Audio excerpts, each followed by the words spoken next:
Hello everyone, thanks for joining me. We are back for chapter 2 of The Time Machine. If you haven't seen chapter 1 yet, go check it out, it's really interesting.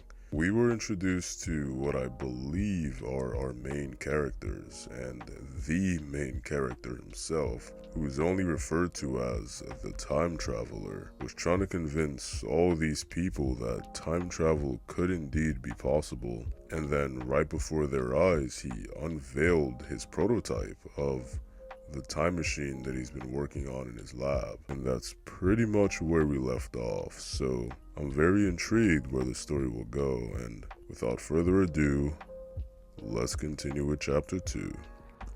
Chapter 2. I think that at that time, none of us quite believed in the time machine. The fact is, the time traveler was one of those men who were too clever to be believed. You never felt that you saw all around him. You always suspected some subtle reserve, some ingenuity in ambush behind his lucid frankness. Had Philby shown the model and explained the matter in the time traveler's words, we should have shown him far less skepticism, for we should have perceived his motives. A pork butcher could understand Philby, but the time traveler had more than a touch of whim among his elements, and we distrusted him. Things that would have made the frame of a less clever man seem tricks in his hands. It is a mistake to do things too easily. The serious people who took him seriously never felt quite sure of his deportment. They were somehow aware that trusting their reputations for judgment with him was like furnishing a nursery with eggshell china. So I don't think any of us said very much about time traveling in the interval between that Thursday and the next. Though its odd potentialities ran, no doubt, in most of our minds. Its plausibility, that is, its practical incredibleness, the curious possibilities of anachronism, and of utter confusion it suggested. For my own part, I was particularly preoccupied with the trick of the model. That I remember discussing with a medical man whom I met on Friday at the Linnaean. He said he had seen a similar thing at Tübingen and laid considerable stress on the blowing out of the candle. But how the trick was done, he could not explain. The next Thursday I went again to Richmond. I suppose I was one of the time traveler's most constant guests, and, arriving late, found 4 or 5 men already assembled in his drawing room. The medical man was standing before the fire with a sheet of paper in one hand and his watch in the other.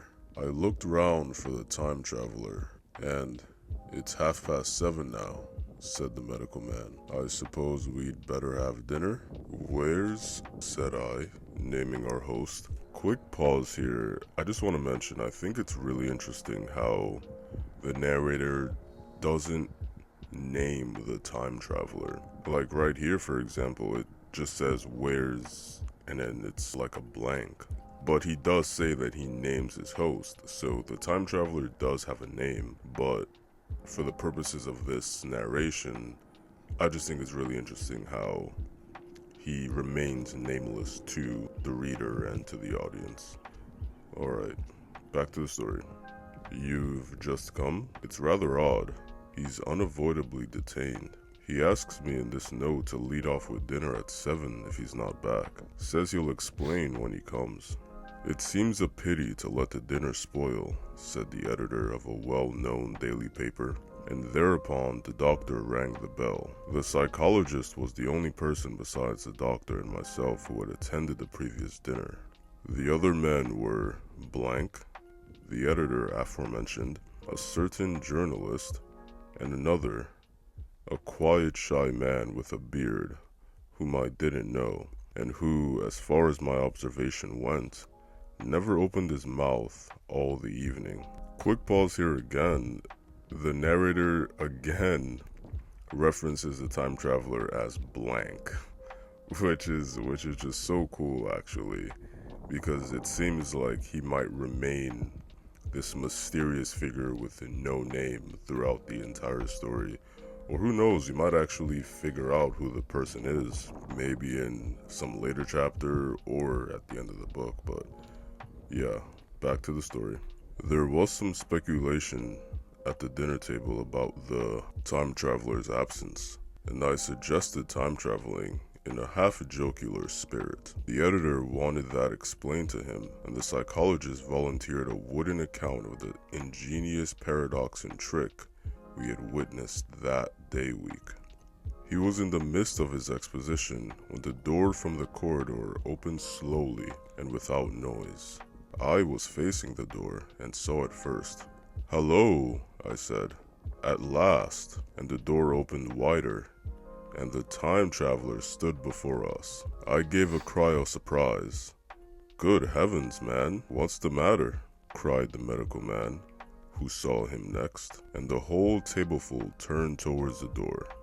He was in an amazing plight. His coat was dusty and dirty and smeared with green down the sleeves, his hair disordered, and as it seemed to me, grayer, either with dust and dirt or because its color had actually faded. His face was ghastly pale. His chin had a brown cut on it, and cut half-healed. His expression was haggard and drawn, and by intense suffering. For a moment he hesitated in the doorway, as if he had been dazzled by the light.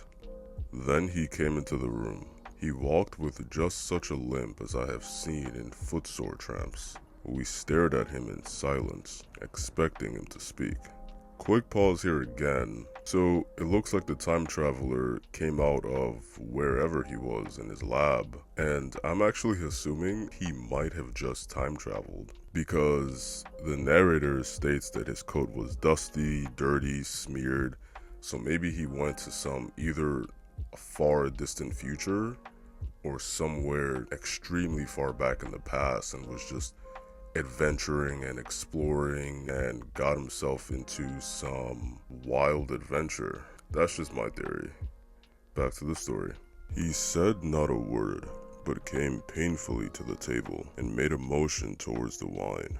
The editor filled a glass with champagne and pushed it towards him. He drained it, and it seemed to do him good, for he looked round the table, and the ghost of his old smile flickered across his face. "What on earth have you been up to, man?" said the doctor. The time traveler did not seem to hear. "Don't let me disturb you," he said, with a certain faltering articulation. "I'm all right." He stopped, held out his glass for more, and took it off at a draught. "That's good," he said.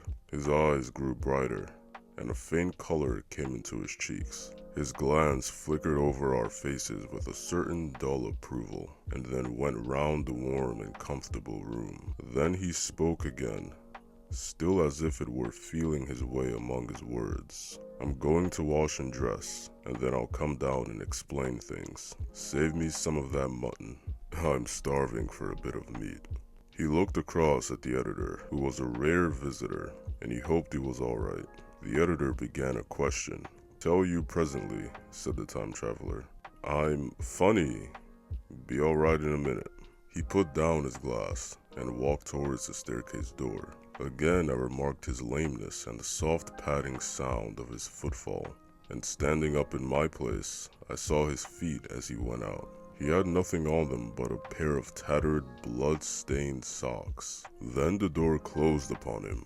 I had half a mind to follow, till I remembered how he detested any fuss about himself. For a minute, perhaps, my mind was a wool gathering. Then, remarkable behavior of an eminent scientist, I heard the editor say, thinking after his wont, in headlines. And this brought my attention back to the bright dinner table. "What's the game?" said the journalist. "Has he been doing the amateur cadger? I don't follow." I met the eye of the psychologist and read my own interpretation in his face. I thought of the time traveler limping painfully upstairs. I don't think anyone else had noticed his lameness. The first to recover completely from this surprise was the medical man who rang the bell. The time traveler hated to have servants waiting at dinner for a hot plate, At that, the editor turned to his knife and fork with a grunt, and the silent man followed suit. The dinner was resumed. Conversation was exclamatory for a little while, with gaps of wonderment, and then the editor got fervent in his curiosity. Does our friend eke out his modest income with a crossing, or has he had his Nebuchadnezzar phases? He inquired. I feel assured it's this business of the time machine, I said, and took up the psychologist account of our previous meeting. The new guests were frankly incredulous. The editor raised objections. What was this time traveling? A man couldn't cover himself with dust by rolling in a paradox, could he? And then, as the idea came home to him, he resorted to caricature. Hadn't they any clothes brushes in the future? The journalist, too, would not believe at any price, and joined the editor in the easy work of heaping ridicule on the whole thing. They were both the new kind of journalist. Very joyous, irreverent young men. Our special correspondent in the Day After Tomorrow reports, the journalist was saying, or rather shouting, when the time traveler came back. He was dressed in ordinary evening clothes, and nothing save his haggard look remained of the change that had startled me. I say, said the editor hilariously, these chaps here say you've been traveling to the middle of next week. Tell us all about little Roseberry, will you? What will you take for the lot? The time traveler came to the place reserved for him without a word. He smiled quietly in his old way. Where's my mutton? He said. What a treat it is to stick a fork into meat again. Story, cried the editor. Story be damned, said the time traveler. I want something to eat. I won't say a word until I get some peptone into my arteries. Thanks, and the salt. One word, said I. Have you been time traveling? Yes, said the time traveler, with his mouth full, nodding his head. I'd give a shilling line for a verbatim note, said the editor. The time traveler pushed his glass towards the silent man and rang it with his fingernail, at which the silent man, who had been staring at his face, started convulsively and poured him wine. The rest of the dinner was uncomfortable. For my own part, sudden questions kept rising to my lips, and I dare say it was the same with the others. The journalist tried to relieve the tension by telling anecdotes of Hetty Potter. The time traveler devoted his attention to his dinner and displayed the appetite of a tramp. The medical man smoked a cigarette and watched the time traveler through his eyelashes. The silent man seemed even more clumsy than usual and drank champagne with a regularity and determination out of sheer nervousness. At last, the time traveler pushed his plate away and looked round us. I suppose I must apologize, he said. I was simply starving. I've had a most amazing time. He reached out his hand for a cigar and cut the end. But come into the smoking room. It's too long a story to tell over greasy plates. And ringing the bell in passing, he led the way into the adjoining room. You have told blank and dash and chose about the machine, he said to me, leaning back in his easy chair and naming the 3 new guests. Quick pause here. So it seems like the time traveler is referencing blank, so I'm assuming now that blank isn't the time traveler. Blank is just some other person whose name might actually be blank. I guess the time traveler is only referred to as the time traveler and not anything else besides nothing. Because the first time when the narrator said that he was naming the host, which was the time traveler, he didn't say anything in place of his name. It was just nothing. But I guess if he's referring to the actual time traveler, he would just say the time traveler. So, okay, cool. Just wanted to clear that up. Back to the story. But the thing's a mere paradox, said the editor. I can't argue tonight. I don't mind telling you the story, but I can't argue. I will, he went on, tell you the story of what has happened to me, if you like. But you must refrain from interruptions. I want to tell it badly. Most of it will sound like lying. So be it. It's true. Every word of it. All the same. I was in my laboratory at 4 o'clock, and since then, I've lived 8 days. Such days as no human being has ever lived before. I'm nearly worn out, but I shan't sleep till I've told this thing over to you. Then I shall go to bed. But no interruptions. Is it agreed? Agreed, said the editor, and the rest of us echoed. Agreed. And with that, the time traveler began his story as I have set it forth. He sat back in his chair at first, and spoke like a weary man. Afterwards, he got more animated. In writing it down, I feel with only too much keenness the inadequacy of pen and ink. In writing it down, I feel with only too much keenness the inadequacy of pen and ink, and, above all, my own inadequacy to express its quality. You read, I will suppose, attentively enough, but you cannot see the speaker's white, sincere face in the bright circle of the little lamp, nor hear the intonation of his voice. You cannot know how his expression followed the turns of his story. Most of us hearers were in shadow, for the candles in the smoking room had not been lighted, and only the face of the journalist and the legs of the silent man from the knees downward were illuminated. At first we glanced now and again at each other. After a time we ceased to do that, and looked only at the time traveler's face. Alright, end of chapter 2. That seemed like a relatively short chapter compared to chapter 1. I really liked it though. We were introduced again to some new characters, I believe, who were the editor, the journalist, some person named Blank, and some other people. The time traveler was late for his dinner that he was hosting and was keeping them all waiting, along with the narrator, and when he finally did show up, his clothes were all dirty, rugged, he just looked completely disheveled, and everyone was really intrigued. I mean, man, I was intrigued, like, where did this person just come from? And he refused to explain until he had some wine and some food. And the editor and journalist were just making jokes about the whole thing when time travel was mentioned. And the time traveler eventually was just like, I'm not gonna argue with you. I can tell the story, but I'm not gonna argue because it's all true. Believe whatever you want. And then he said that he went into his lab at 4 o'clock and lived 8 whole days in the span of just a couple hours, which only means he time traveled somewhere. Where exactly remains to be seen.